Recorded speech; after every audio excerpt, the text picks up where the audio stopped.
अक्सर स्टूडेंट्स सोचते हैं कि इंजीनियरिंग का मतलब सिर्फ बड़ी बड़ी CNC machines, CAD designing, aerodynamics और कॉम्प्लेक्स थर्मोडायनेमिक्स है। लेकिन ग्राउंड रियलिटी ये है कि आपकी इंजीनियरिंग की फाउंडेशन आपके हैंड टूल्स के सिलेक्शन से शुरू होती है। अगर आपको यही नहीं पता कि M6 के बोल्ट के लिए कौन सी एलन की लगेगी या कौन से बोल्ट के लिए कौन सी स्पैनर लगेगी और इससे भी बुरा कौन से स्क्रू के लिए किस स्क्रू ड्राइवर की जरूरत है, तो घंटे में गई बाकी की इंजीनियरिंग, कोई फायदा नहीं है उसका।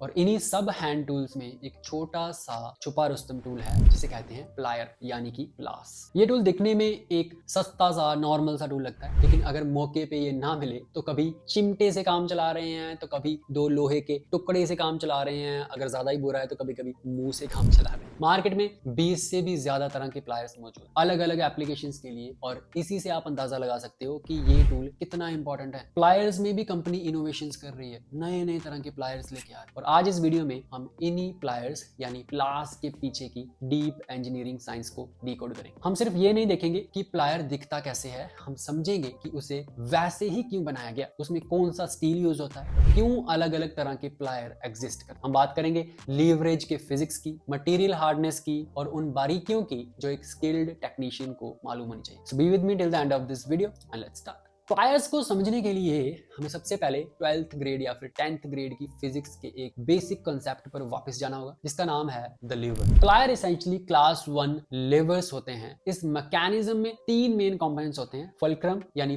पाइवट पॉइंट, एफर्ट जहां पर हैंडल्स पर हाथ से जोर लगाते हैं, एंड लोड यानी जॉज के बीच में रखा हुआ ऑब्जेक्ट। मैकेनिकल एडवांटेज का रूल कहता है कि पाइवट पॉइंट लोड के जितना पास होगा, आउटपुट फोर्स उतनी ही ज्यादा होगी। यही वजह है कि कटिंग प्लायर में ब्लेड्स हमेशा पाइवट के बिल्कुल पास में होते हैं, ताकि मेटल कट करने के लिए मैक्सिमम फोर्स मिले। जब हम प्लायर्स की इंपॉर्टेंस की बात करते हैं तो हम असल में ह्यूमन हैंड की लिमिटेशन की बात कर रहे हो। हमारे हाथ वर्सेटाइल हैं, लेकिन हमारे पास उतनी ग्रिपिंग फोर्स नहीं है जो मेटल को मोड़ सके, और ना ही हमारे पास कटिंग एजेस हैं। प्लायर हमारे हाथ का एक्सटेंशन है जो हमारी ताकत को कई गुना बढ़ा देता है। अब सिलेक्शन ऑफ प्लायर एक बहुत बड़ा आर्ट है। मार्केट में 100 रुपए का प्लायर भी मिलता है और 5000 रुपए का प्लायर भी मिलता है। एज एन इंजीनियर आपको फर्क पता होना चाहिए। सस्ता प्लायर अक्सर लो ग्रेड स्टील से बना होता है जो लोड पड़ने पर बैंड हो जाता है या उनके कटिंग एजेस जल्दी डल हो जाते हैं। Professional pliers high grade Chrome, vanadium steel या फिर हाई कार्बन स्टील से बनाए जाते हैं और उनके कटिंग एजेस को इंडक्शन हार्डनिंग प्रोसेस से गुजारा जाता है ताकि वो लंबे समय तक शार्प रहें। दूसरा क्रिटिकल फैक्टर है इंसुलेशन। इलेक्ट्रिकल काम के लिए कभी भी ऑर्डिनरी प्लास्टिक हैंडल वाले प्लायर्स यूज नहीं करने चाहिए। Professional electrician VDE rated insulated pliers use करते हैं जो 1000 वोल्ट तक का शॉक आराम से बर्दाश्त करते हैं। बहुत से स्टूडेंट कुशन ग्रिप और इंसुलेटेड ग्रिप में कंफ्यूज हो जाते हैं। गलत ग्रिप का सिलेक्शन जानलेवा हो सकता है आपके लिए। आगे बढ़ने से पहले थोड़ा सा सेफ्टी हजार्ड्स की बात करें तो प्लायर्स के मिसयूज से सीरियस इंजरीज भी होती हैं। सबसे कॉमन गलती है प्लायर को रेंच या स्पैनर की तरह यूज करना। नट और बोल्ट खोलने के लिए प्लायर्स के जॉज फ्लेक्सिबल होते हैं। जब आप टॉर्क लगाते हैं तो वो डिफ्लेक्ट करते हैं और नट के कॉर्नर को खा जाते हैं, यानी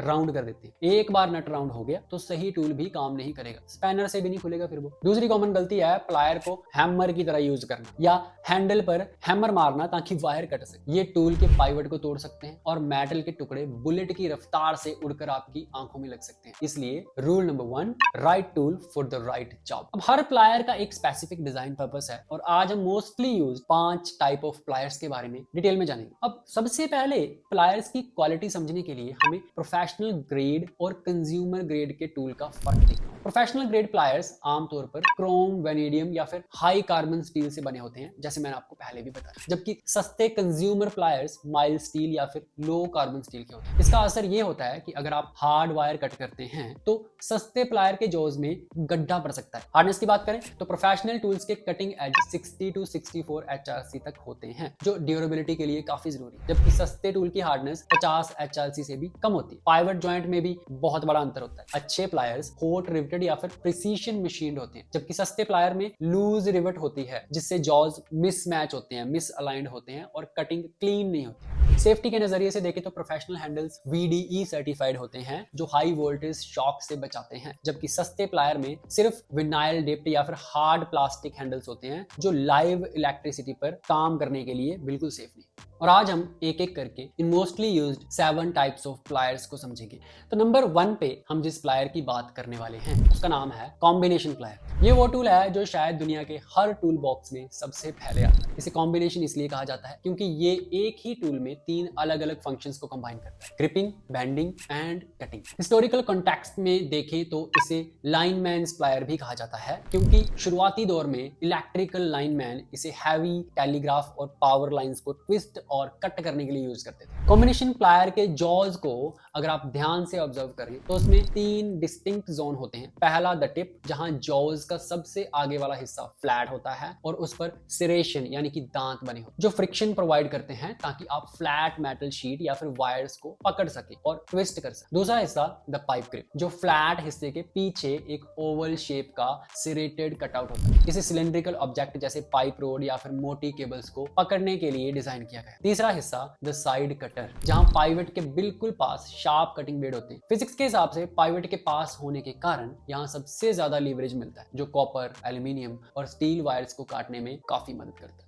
इस प्लायर के एप्लीकेशंस बहुत वास्ट हैं। सबसे पहले ये इलेक्ट्रिकल स्प्लाइसेस बनाने के काम आता है, जहां 2 वायर्स को आपस में ट्विस्ट करके जॉइंट बनाया जाता है। जनरल कटिंग के लिए भी ये आइडियल है, चाहे वो कॉपर वायर्स हो, स्टील वायर्स हो या कभी कभी हैवी ड्यूटी मॉडल से नेल्स काटनी हो। मेंटेनेंस वर्क में छोटे मैकेनिकल पार्ट को होल्ड करने के लिए, पिन निकालने के लिए और मेटल स्ट्रिप्स को सीधा करने के लिए इसका यूज होता है। साथ ही अगर कोई स्क्रू टूट गया है और उसका थोड़ा सा हिस्सा बाहर है तो कॉम्बिनेशन प्लायर से ग्रिप करके उसे घुमाया जा सकता है ताकि उसे बाहर निकाला जा सके।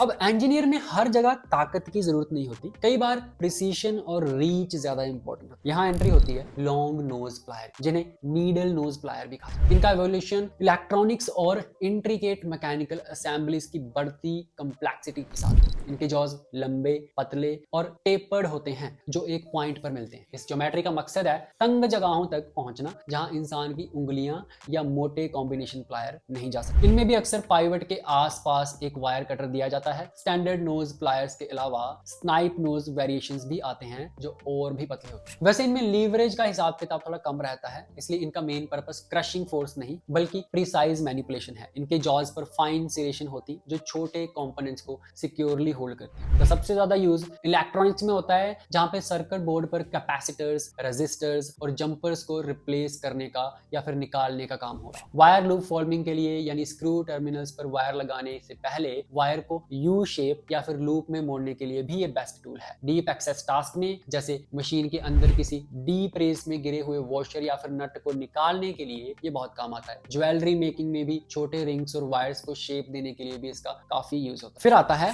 Bent nose plier. Bent nose pliers long nose plier का ही एक स्पेशलाइज्ड वेरिएशन। पहली नजर में ये डिफेक्टिव लग सकता है, जैसे कहीं गिर के टूट गया हो, क्योंकि इनके जॉज आगे से 45 डिग्री या फिर 90 डिग्री पर मुड़े हो। लेकिन ये बेंड एक क्रूशियल इंजीनियरिंग सॉल्यूशन है लाइन ऑफ साइट प्रॉब्लम का। स्ट्रक्चर मोस्टली लॉन्ग नोज जैसा ही होता है, बस टिप पर एक एंगल होता है। ये एंगल अलाउ करता है कि आप टूल को एक कंफर्टेबल पोजीशन में पकड़ें जबकि जॉज एक डिफिकल्ट एंगल पर काम कर रहे हैं। इमेजिन कीजिए आपको एक टेबल पर रखा हुआ छोटा सा स्क्रू उठाना है। अगर आप सीधा लॉन्ग नोज प्लायर यूज करेंगे तो आपका हाथ जो है, हैंडल आपकी आंखों के सामने आएगा और आपको वर्कपीस दिखेगा। बेंट नोज प्लायर में हैंडल थोड़ा सा ऊपर या फिर साइड में रहेगा, जिससे आपको क्लियर व्यू मिलता है। ये मैकेनिज्म ऑफसेट एक्सेस प्रोवाइड करता है। ये प्लायर SMT इलेक्ट्रॉनिक्स में बहुत यूजफुल है, जहां सरफेस माउंट टेक्नोलॉजी कंपोनेंट्स को सोल्डरिंग आयरन के साथ मैनिपुलेट करना होता है, क्योंकि बेंड होने की वजह से प्लायर सोल्डरिंग आयरन के रास्ते में नहीं आती। इंट्रिकेट असेंबलीज वर्क्स में, जैसे इंजन बेस या फिर मशीन्स के अंदर जहां हाथ सीधा नहीं जा सकता, वहां पे बेंट नोज प्लायर हुक करके वायर या होसेस को निकाल सकते हैं। इसके अलावा ज्वेलरी और क्राफ्ट वर्क में जंप रिंग को खोलते और बंद करने के लिए भी इनका काफी इस्तेमाल होता है। अब जानते हैं अगले प्लायर के बारे में, जिसका नाम है water pump plier. Water pump pliers, जिन्हें technically tongue and groove pliers या कॉमन लैंग्वेज में मंकी प्लायर भी कहा जाता है, वर्सेटिलिटी के किंग हैं। इनका इन्वेंशन प्लम्बिंग और फिटिंग वर्क्स के लिए हुआ था, जहां ऑब्जेक्ट का साइज फिक्स नहीं होता। इस प्लायर की सबसे बड़ी खासियत है इसका adjustable pivot point. Normal pliers में पाइवट फिक्स होता है, लेकिन इसमें स्लॉट और एक रिज होती है। आप हैंडल को खोलकर पाइवट को स्लाइड कर सकते हैं, जिससे जॉज का गैप छोटा या बड़ा किया जा सकता है। मॉडर्न वर्जन में एक पुश बटन मैकेनिज्म मैकेनिज्म होता है जो फाइन एडजस्टमेंट अलाउ करता है। जॉज यूजुअली एंगल्ड होते हैं और उनमें डीप एग्रेसिव टीथ होते हैं। इसका डिजाइन सेल्फ लॉकिंग ज्योमेट्री पर बेस्ड है। जब आप किसी पाइप को पकड़कर हैंडल पर डाउनवर्ड्स प्रेशर लगाते हैं तो जॉज अपने आप और जोर से क्लैंप होते हैं। लंबा हैंडल लीवरेज को कई गुना बढ़ा देता है, जिससे आप रस्टेड पाइप को भी घुमा सकते हैं। इसका प्राइमरी यूज प्लम्बिंग में होता है, पाइप्स, कपलिंग नट और फिटिंग को कसने और खोलने के लिए। रेगुलर शेप्स को ग्रिप करने में ये माहिर हैं क्योंकि जॉज एडजस्ट हो सकते हैं, चाहे ऑब्जेक्ट राउंड, स्क्वायर, हेक्स या फिर फ्लैट हो, डजंट मैटर। ऑटोमोटिव सेक्टर में टाई रोड, सस्पेंशन बोल्ट और होज क्लैंप को हैंडल करने के लिए इनका यूज होता है। जहां भी हाई टॉर्क रिक्वायरमेंट हो और चीजें बहुत जोर से जमी हुई हो, वहां स्पैनर स्लिप हो रहा है, वहां पे वाटर पंप प्लायर काफी काम आता है। अब हम आते हैं उन प्लायर्स पर जो पकड़ने के लिए नहीं, सिर्फ काटने के लिए बने। डायगोनल कटिंग प्लायर्स, जिन्हें शॉर्ट में डाइक्स या फिर स्निप्स भी कहा जाता है। ये इलेक्ट्रॉनिक और इलेक्ट्रिकल इंडस्ट्रीज के स्टेपल टूल्स हैं बेसिकली। इनके जॉज में कोई ग्रिपिंग सरफेस नहीं होता, सिर्फ दो शार्प कटिंग एजेस होते हैं जो डायगोनली मीट करती है। हेड का शेप थोड़ा राउंड होता है ताकि सरफेस पर रोल करके ट्राइंग एक्शन लिया जा सके अगर जरूरत हो। पाइवट पॉइंट कटिंग एजेस के एक्सट्रीमली क्लोज होता है ताकि कटिंग आसानी से। इनका cutting action indenting and waging होता है। ब्लेड्स वायर के अंदर धंसते हैं और उसे अलग कर देते हैं। हाई क्वालिटी डायगोनल कटर्स में जॉज फ्लश या सेमी फ्लश कट करते हैं ताकि वायर का एंड स्मूथ रहे। वायर कटिंग इनका मेन काम है, चाहे वो कॉपर, एल्यूमिनियम हो या सॉफ्ट स्टील वायर्स। इलेक्ट्रॉनिक्स में सर्किट बोर्ड पर सोल्डरिंग के बाद एक्स्ट्रा वायर लीड को ट्रिम करने के लिए ये परफेक्ट हैं। केबल टाइज की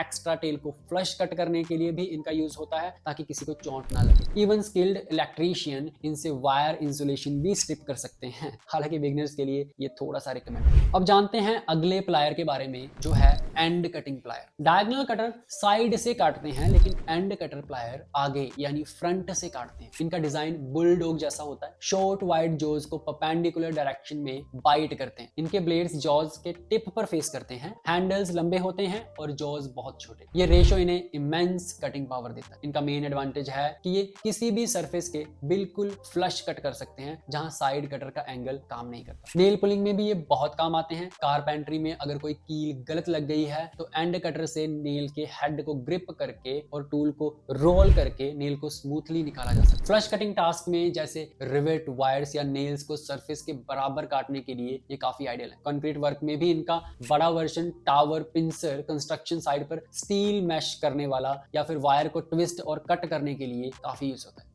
आखिरी टूल हमारी लिस्ट में मेटल फैब्रिकेशन के लिए है, शीट मेटल प्लायर्स, जिन्हें डकबिल प्लायर्स या फिर हैंड सीमर्स भी कहा जाता है। मेटल को शेप देने के लिए ये काफी काम आते हैं। इनके जॉज स्टैंडर्ड प्लायर की तरह टेपर नहीं होते, ये ब्रॉड, फ्लैट और वाइड होते हैं, बिल्कुल बत्तख की चोंच की तरह। ये डिजाइन फोर्स को बड़े एरिया पर डिस्ट्रीब्यूट करता है। HVAC इंडस्ट्री में एसी डक्ट के किनारों को मोड़ने के लिए और रूफिंग में फ्लैशिंग शीट्स को शेप देने के लिए इनका यूज होता है। मेटल स्ट्रेटनिंग में भी मुड़ी हुई चादर को सीधा करने के लिए बिना डेंट डाले ये बहुत आराम से काम करता है। तो ऐसे अलग अलग प्लायर्स जो हैं वो हमारी अलग अलग चीजों के लिए यूज होते हैं। अब तक हमने हैंड टूल्स की इंजीनियरिंग को डिटेल में समझा। आपने देखा कि कैसे एक सिंपल प्लायर के पीछे लीवरेज, मटेरियल साइंस और प्रिसीजन ज्योमेट्री काम करती है। लेकिन 21st सेंचुरी की मैन्युफैक्चरिंग सिर्फ हैंड टूल्स तक सीमित नहीं, ये तो मानना पड़ेगा। हैंड टूल्स इंजीनियरिंग का लेवल 1 है। ये आपको मटेरियल का फील देते हैं, मेटल की हार्डनेस और बिहेवियर समझाते हैं। लेकिन आज की इंडस्ट्री ऑटोमेशन और हाई प्रिसीजन की तरफ बढ़ रही है। जो काम एक फिटर, रेट और प्लायर से घंटों में करता है, आज CNC और VMC मशीन वही काम माइक्रोन्स की एक्यूरेसी में मिनट्स में कर देती है। अगर आप एक मैकेनिकल इंजीनियर, टेक्नीशियन या फिर ऑपरेटर के तौर पर अपना करियर नेक्स्ट लेवल पे ले जाना चाहते हो तो आपको हैंड टूल के साथ साथ मॉडर्न मशीनिंग का मास्टर बनना होगा। और इस जर्नी में आपका साथी है हमारा मैकवेदा का ऑनलाइन लर्निंग प्लेटफॉर्म। मैकवेदा ऐप और वेबसाइट पर हमने 12th पास स्टूडेंट, ITI, डिप्लोमा या फिर BTech, कोई भी आपकी एजुकेशन हो, उनके लिए specialized industry oriented course design किया। हम वहां सिर्फ किताबी ज्ञान नहीं देते, हम आपको प्रैक्टिकल मैन्युफैक्चरिंग सिखाते हैं। आज ही विजिट करें मैकवेदा वेबसाइट या डाउनलोड करें मैकवेदा ऐप गूगल प्ले स्टोर से। दोनों को लिंक आपको डिस्क्रिप्शन में भी मिल जाएंगी। वहां पे जाके आप फ्री कोर्सेज अटेंड कर सकते हो। अगर आपको थोड़ा अच्छा लगे तो फिर आप हमारा पेड कोर्स जो कि CNC टर्निंग का जो हमारा पहला कोर्स है वो वहां से आप खरीद सकते हो और अपनी स्किल को बढ़ा सकते हो। बाकी आज के लिए बस इतना ही। मैं मिलता हूं आपसे किसी और वीडियो में किसी और टॉपिक के साथ। तब तक के लिए take care and wish you all the best.